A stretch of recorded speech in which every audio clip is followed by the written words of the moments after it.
இயேசுவில் பிரியமிக்க சகோதர சகோதரிகளே, இறைவன் மனித குலத்தை மீட்கின்ற அந்த திருவுளத்தை கொண்டிருந்த பொழுதே இறைவன் இருவரை பற்றி மனதில் சிந்தித்தார்.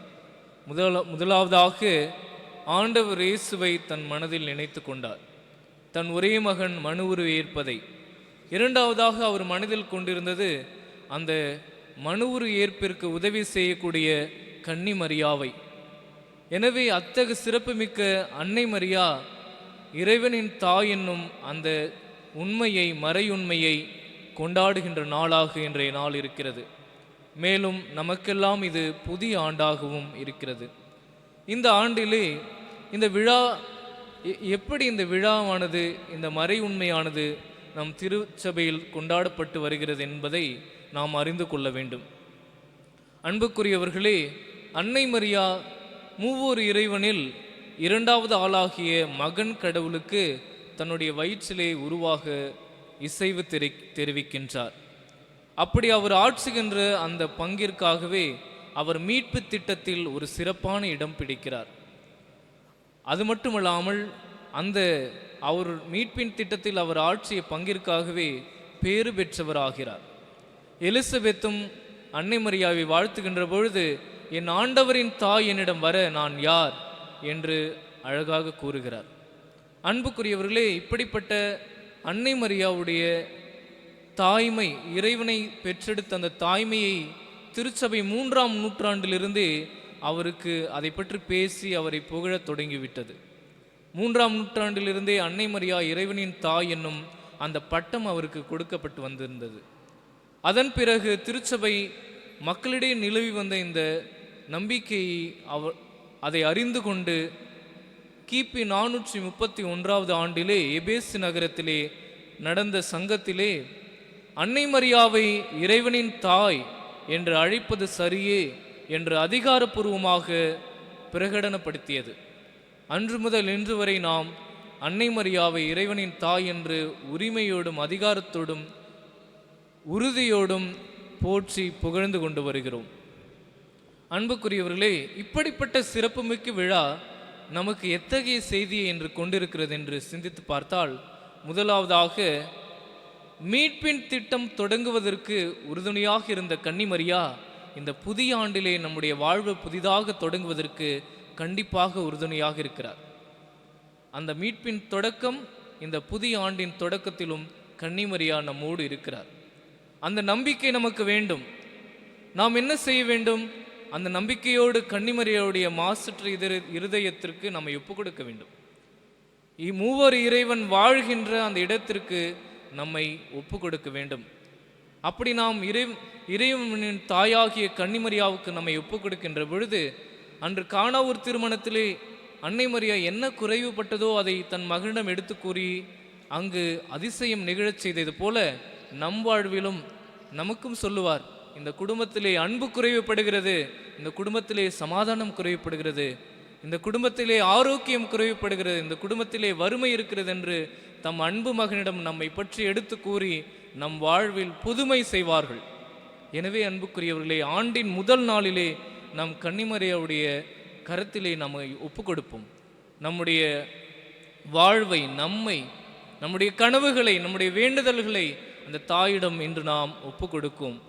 அப்படி கொடுக்கின்ற பொழுது நமக்கு எந்த ஒரு குறையும் இருக்காது. அன்புக்குரியவர்களே, திருச்சபையின் தந்தையர்கள் கூறுகிறார்கள், ஆண்டவர் இயேசுவுக்கு உடலளவில் கன்னிமரியா ஒரு தாயாக இருந்து பால் ஊட்டி சீராட்டி அவரை வளர்த்தெடுத்தார்கள்.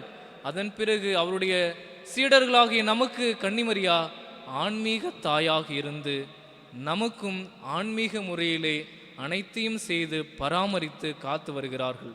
நமக்கு ஒரு ஆன்மீக தாயாக கன்னிமரியா இருக்கிறார். எனவே அந்த தாயின் கரத்தில் நம்மை ஒப்பு கொடுப்பதில் நாம் தயக்கம் காட்டவே கூடாது. அன்புக்குரியவர்களே, இரண்டாவதாக பார்க்கின்ற பொழுது கன்னிமரியா இந்த உலகிற்கு இயேசுவை பெற்று கொடுத்தார்கள். இந்த உலகிற்கு இயேசுவை கொடுத்தார்கள் கன்னிமரியா. நாமும் கன்னிமரியாவை போன்று இந்த உலகத்திற்கு இயேசுவை கொடுக்க கடமைப்பட்டிருக்கிறோம். அன்புக்குரியவர்களே, இந்த உலகத்தில் பல இடர்கள், துன்பங்கள் நடந்து கொண்டிருக்கிறது, குழப்பங்கள் இருக்கிறது, நம்பிக்கையற்ற தன்மை இருக்கிறது, வாழ்வில் ஒரு நோக்கம் இல்லாமல் மனிதர்கள் வாழ்ந்து கொண்டிருக்கிறார்கள். இத்தகைய பிரச்சனைகளுக்கெல்லாம் ஒரே ஒரு விடை ஆண்டவர் இயேசு மட்டும்தான். அந்த ஆண்டவர் இயேசுவை இந்த உலகிற்கு கொடுத்தோம் எனில் இந்த உலகு மாற்றம் பெறுவதற்கு மிகப்பெரிய ஒரு பங்கு ஆற்றுகிறோம் என்று அர்த்தம். எனவே அந்த ஆண்டவர் இயேசுவை எப்படி உலகு கொடுப்பது? கன்னிமரியாவுடைய வாழ்வில் நடந்தது போலத்தான். அவருக்கு இறைவார்த்தை அறிவிக்கப்பட்டது, தூய ஆவி அவர் மீது வந்து நிழலாடினார். நம்முடைய வாழ்விலும் இறைவார்த்தையை நாம் கேட்டு தூய ஆவியார் காட்டுகின்ற வழியிலே நடக்கின்ற பொழுது நம்முடைய வாழ்வு உண்மையான கிறிஸ்தவ வாழ்வாக இருக்கும். நம்மை பார்க்கின்றவர்கள் கிறிஸ்துவை கண்டு கொள்வார்கள், இவன் கிறிஸ்துவன் என்று சொல்வார்கள். அப்படி நாம் வாழ்வதற்கு இறைவார்த்தையை நம் உள்ளத்தில் எடுத்துக்கொள்ள வேண்டும். அன்புக்குரியவர்களே, எப்படி இறைவார்த்தை எடுத்துக்கொள்ள வேண்டும்? இந்த காதல் வாங்கி இந்த காதல் விட்டுவிட வேண்டுமா? இல்லை, நம் இதயத்தின் காதுகளால் இறைவார்த்தையை கேட்க வேண்டும்.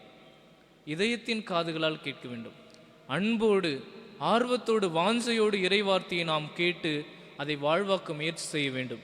அதற்கு தூய ஆவியார் ஒப்பற்ற துணையாக இருக்கிறார். அன்புக்குரியவர்களே, தூய ஆவியார் என்பவர் ஒரு விருந்தாளி போல. எப்பயாவது ஒரு முக்கிய தருணங்களில் ஊற்று தண்ணீரை பாடுவோம், அதன் பிறகு தூய ஆவியாரை நாம் நினைத்து பார்ப்பதே இல்லை. உண்மை அதுதானே? கத்தோலிக்கர்கள் அப்படித்தான் செய்கிறோம். ஆனால் தூய ஆவியானவர் திருமொழிக்கிலும் உறுதி பூசுதலில் நம்மில் வந்தவர் நம்மோடு தான் இருக்கிறார், நம்முள் குடிக்கொண்டிருக்கிறார். அவர் எங்கோ வெளியில் இல்லை, அவரை அழைப்பதற்கு நம்மோடு இருக்கிறார் தூய ஆவியானவர். அவரிடம் நாம் உதவி கேட்க வேண்டும், தொடர்ந்து அவரோடு பேச வேண்டும். ஒரு நண்பரிடம் பேசுவதை போல ஒரு கனிவான நண்பர் தூய ஆவியானவர், ஒரு ஒப்பற்ற துணியாளர், ஆலோசகர். எனவே அவருடைய துணியை நாம் தொடர்ந்து நாட வேண்டும். அதிகாலையில் எழுந்தது முதல் உறங்கப் போவது வரை அவருடைய துணியை நாட வேண்டும். அப்பொழுதுதான் இறைவார்த்தை நம்மில் கனி கொடுக்கும், இறைவார்த்தையில் நம்மில் பலன் கொடுக்கும். எனவே அந்த தூய ஆவியின் துணையில் நாம் நடக்க வேண்டும். அப்படி நாம் வாழ்கின்ற பொழுது இந்த உலகிற்கு நாம் இயேசுவை நம் உள்ளத்தில் கருவுற்று நாம் கொடுக்க முடியும். அப்படி கொடுக்கின்ற பொழுது நம்முடைய வாழ்வு எப்படி இருக்க வேண்டும்? உரோமையருக்கு எழுதிய திருமுகத்திலே 12வது அதிகாரத்திலே திருத்துதர் பவுல் அழகாக பட்டியலிடுகிறார். ஒன்று ஒன்றாக நீங்கள் வீட்டிற்கு சென்று வாசித்து பாருங்கள், அதை அடிக்கடி வாசித்து பாருங்கள். இன்னும் அது நம்முடைய வாழ்விலே அது நனவாகவில்லை என்று தான் நாம் பார்க்க முடிகிறது. அந்த வார்த்தையில் வருவதில்லை, உங்கள் அன்பு கள்ளமற்றதாக இருப்பதாக, தீமையை வெறுத்து நன்மையை பற்றி கொள்ளுங்கள், உடன் பிறந்தவர்கள் போல ஒருவருக்கொருவர் அன்பு காட்டுங்கள் என்று அவர் பட்டியலிட்டு சொன்று கொண்டே இருக்கிறார். என்ன பட்டியலிடுகிறார்? கிறிஸ்துவனுடைய ஒழுங்குமுறைகளை, கிறிஸ்துவனுடைய பண்புகளை, கிறிஸ்துவ வாழ்வின் அந்த தகுதிகளை, அந்த கிறிஸ்துவ வாழ்வின் அந்த சுவையை அவர் அதில் அழகாக நமக்கு பட்டியலிடுகிறார். எனவே அந்த திருத்துதர் பவுல் கூறுகின்ற அந்த பண்புகளை அனைத்தையும், கிறிஸ்துவ பண்புகளை நம் வாழ்வில் நாம் வாழ்கின்ற பொழுது நம்மை பார்க்கின்றவர்கள் கிறிஸ்துவை கண்டுகொள்கிறார்கள். நாம் கிறிஸ்துவை எடுத்து சென்று பிறருக்கு கொடுக்கின்றோம். எனவே அப்படி அன்னை மரியாவை போன்று நாம் கிறிஸ்துவை உலகுக்கு கொடுப்பவர்களாகவும், இந்த ஆண்டின் முதல் நாளிலே நம்முடைய வாழ்வை நம்மை கன்னிமரியாவுடைய கரத்திலே ஒப்பு கொடுத்தவர்களாகவும் இந்த திருப்பலியிலே தொடர்ந்து பங்கெடுப்போம். மேலும் நம் வாழ்வுக்கு தேவையான வரங்கள் அனைத்தையும் இந்த திருப்பலியிலே தொடர்ந்து மன்றாடுவோம்.